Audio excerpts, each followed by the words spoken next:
Senate Republicans are pushing for significant restrictions on asylum and other immigration programs in an emergency funding package requested by President Biden.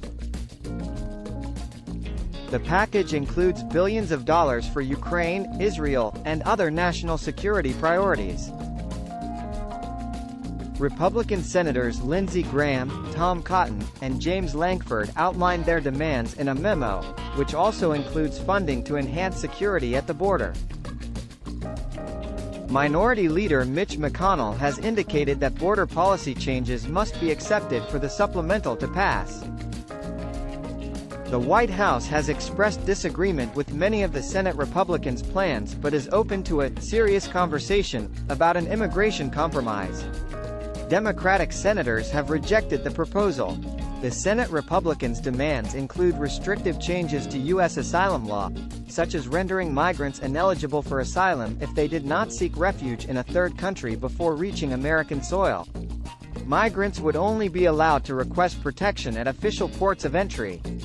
The plan would also revive the "Remain in Mexico" policy from the Trump era, requiring U.S. border officials to return migrants to Mexico while their claims are reviewed.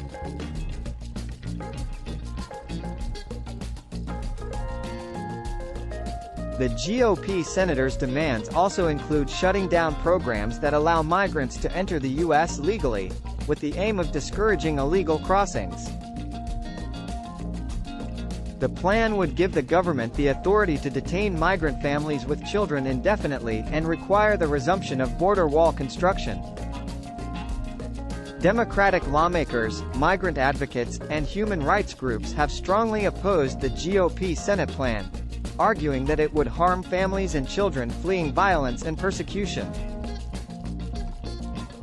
While the White House opposes many of the Republican demands, it is unclear whether it would support some of the proposed asylum changes.